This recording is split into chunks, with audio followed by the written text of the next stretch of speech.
A national commission for man. जी हाँ, बिल्कुल सही सुना आपने। मैं नेशनल कमीशन फॉर मैन की ही बात कर रही हूँ। पर मैं आज अचानक से क्यों बात कर रही हूँ इसके बारे में?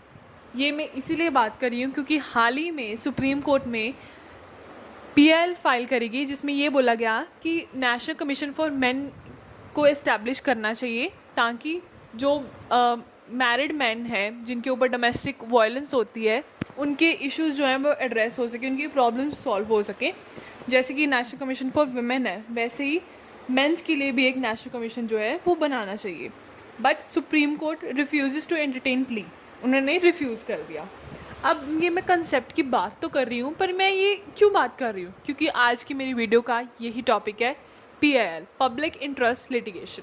Hello and welcome to legal education YouTube channel. So आज की वीडियो का टॉपिक तो आपको पता चल ही गया है। So let's get started.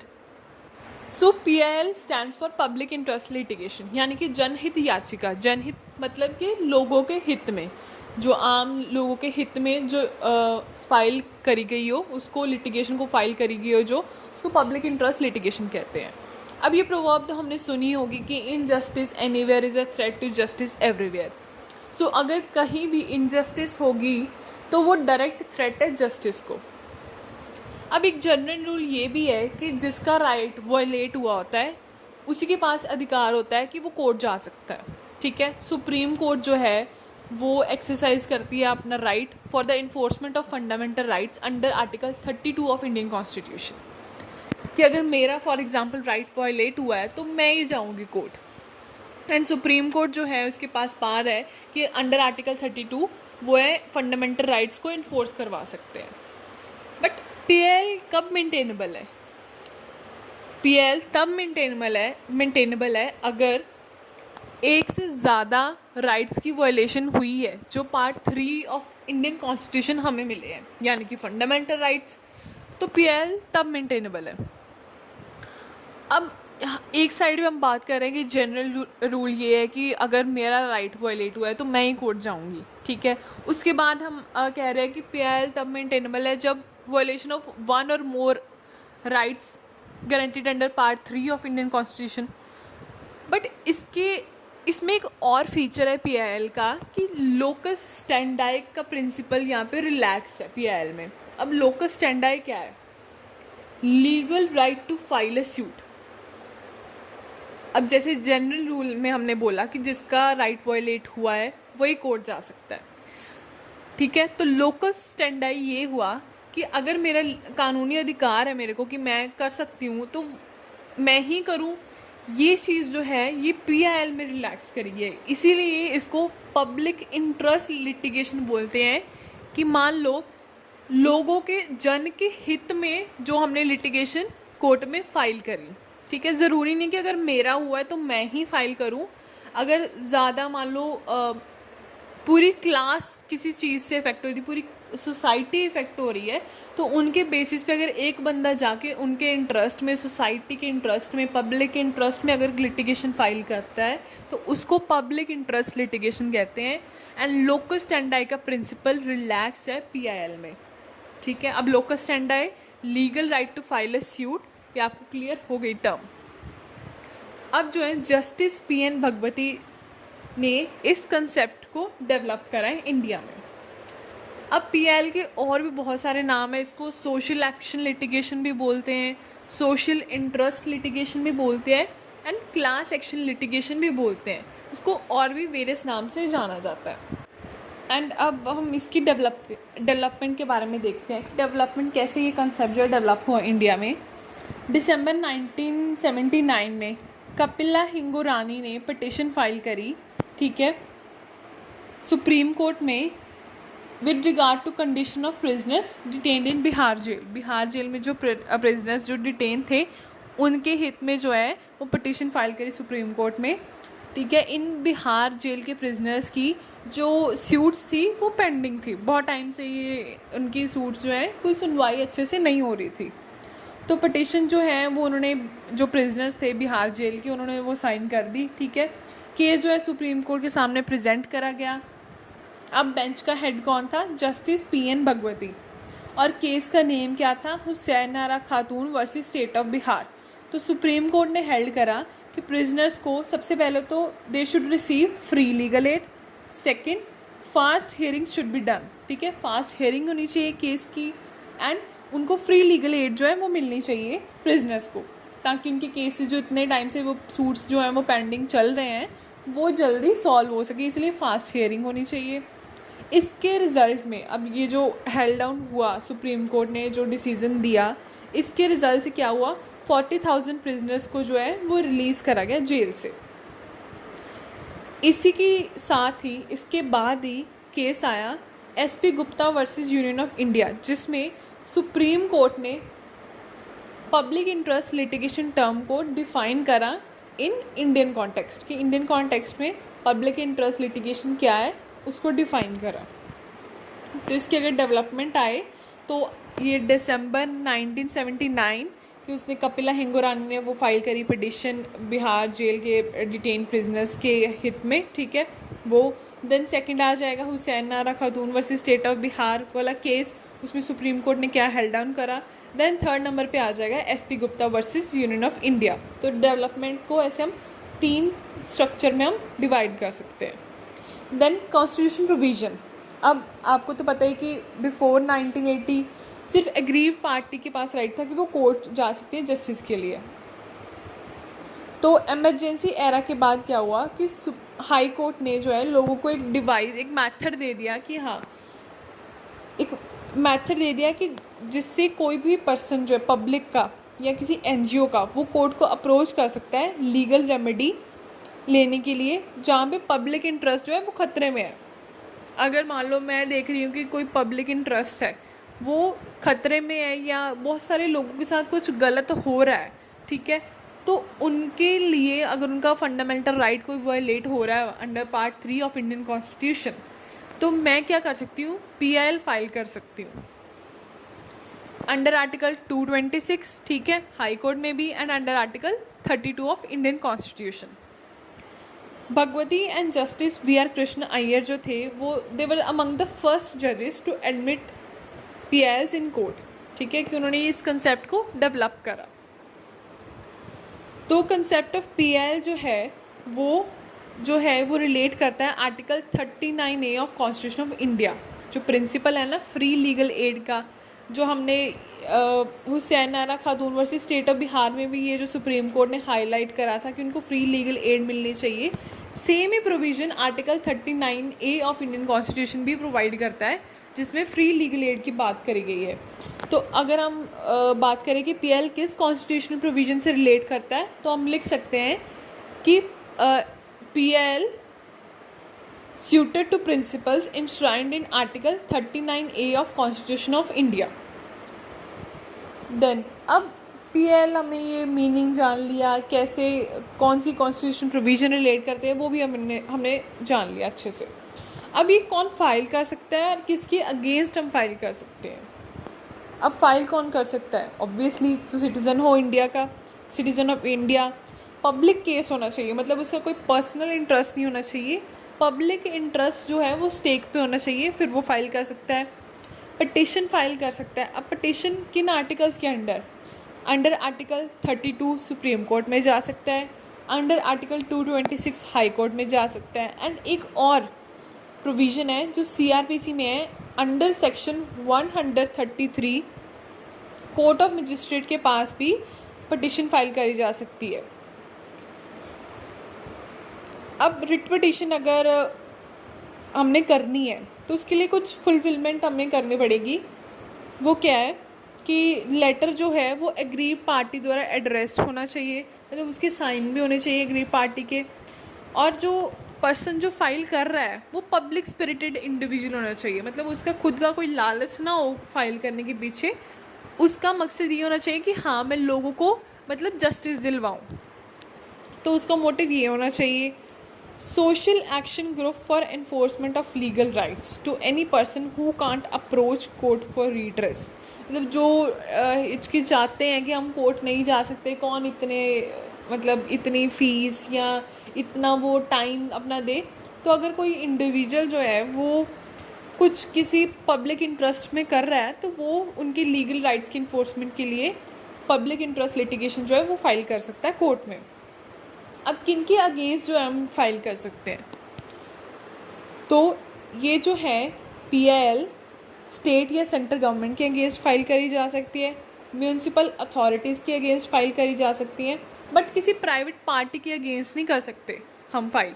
जैसे कि फॉर एग्जांपल हम ये नहीं कह सकते कि X वर्सेस Z, ठीक है, कि X वर्सेस Z ये दोनों प्राइवेट पार्टीज़ होगी, बल्कि हम X versus union of India ऐसे होना चाहिए, मतलब सेंटर या स्टेट गवर्नमेंट के खिलाफ होनी चाहिए, म्यूनसिपल किसी अथॉरिटी के खिलाफ होनी चाहिए, बट किसी प्राइवेट पार्टी के अगेंस्ट जो है वो PIL नहीं होनी चाहिए फाइल। अब डेफिनेशन स्टेट की, अब हमने स्टेट की जैसे बात करी है, डेफिनेशन है क्या स्टेट की, ये आर्टिकल 12 जो है इंडियन कॉन्स्टिट्यूशन में दी गई है।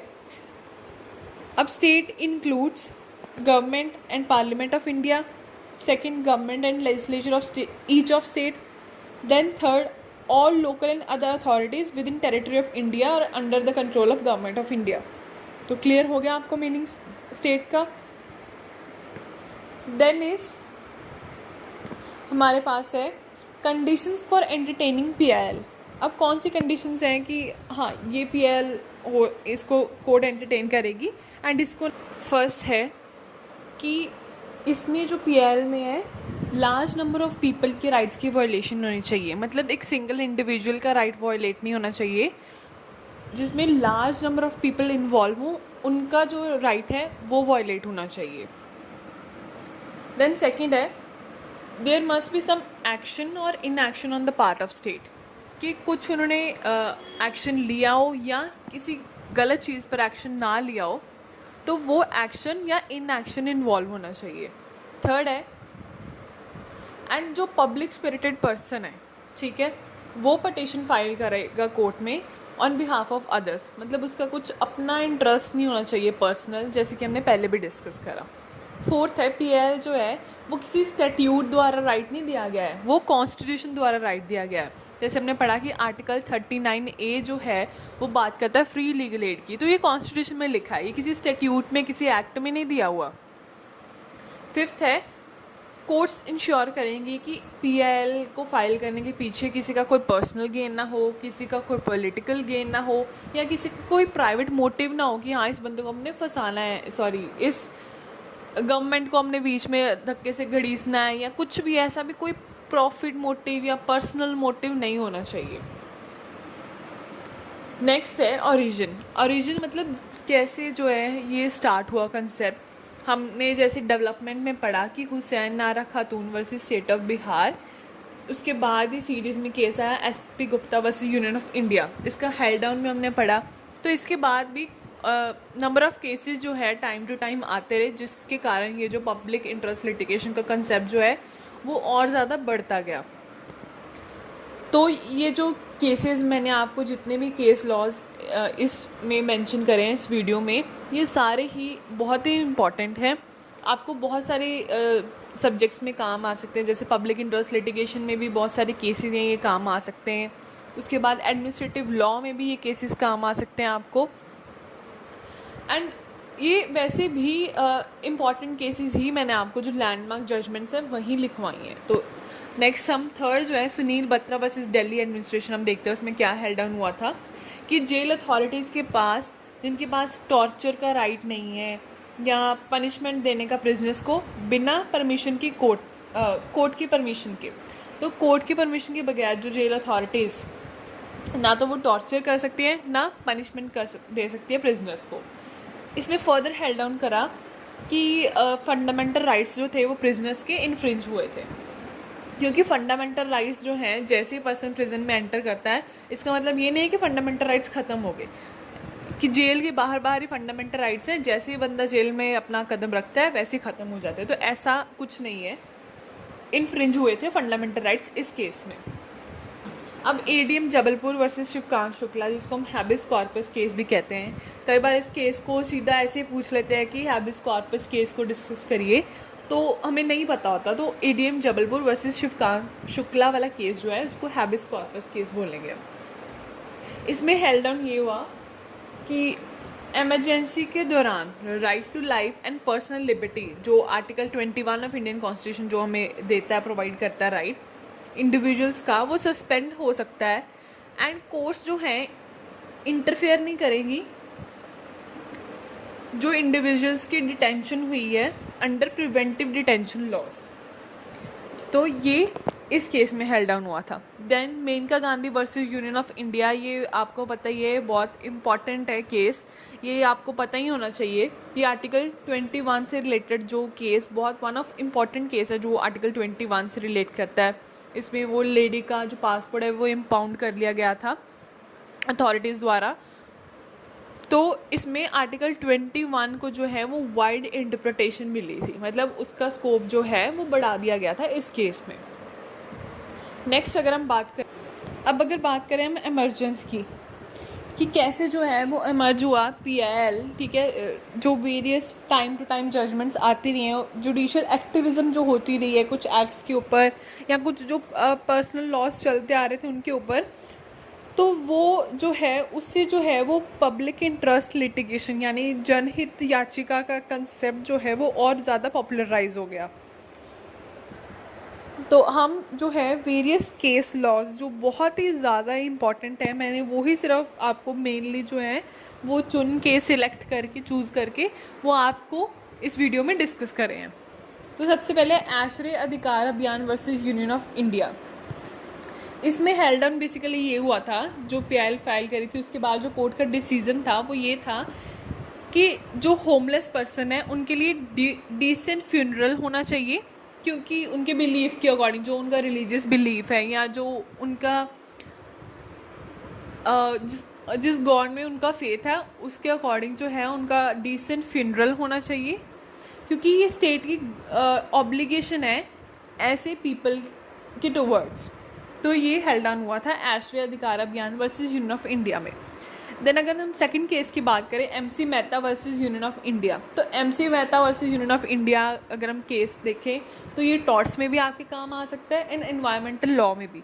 तो ये MC Mehta versus union of India के न्यूमेरस केस जो हुए हैं, बट इसमें हम जो है वो गंगा वाटर पोल्यूशन केस को डिस्कस कर रहे हैं।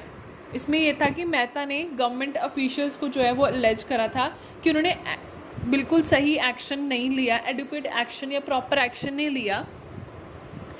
जो इन्वायरमेंट गंदा हो रखा है, गंगा जो नदी का जो वो जो कंटेमिनेट हो चुका है वाटर, उसका कोई ध्यान नहीं दिया उसकी तरफ, ठीक है। जबकि कोड में इसकी एडवांसमेंट्स भी करी गई हैं, मतलब स्टैट्यूट में दिया, कोड में दिया, बट उसके बाद भी जो है वो इसकी जो है एडुकेट एक्शन, इसको साफ़ सफाई के लिए या इसकी कंटेमिनेशन दूर करने के लिए कोई एक्शन नहीं लिया गया। तो ये MC Mehta versus union of India था।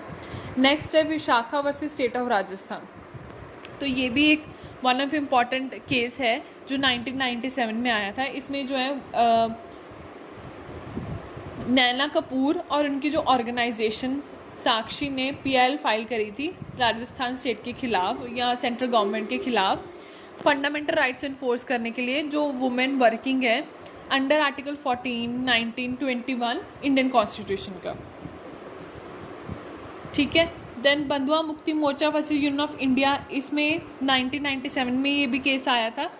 इसमें सुप्रीम कोर्ट ने डायरेक्ट करा था स्टेट ऑफ UP को कि जो कारपेट इंडस्ट्री है वो जो चाइल्ड लेबर यूज़ कर रही है उसको एलिमिनेट करे, उसको ख़त्म करे।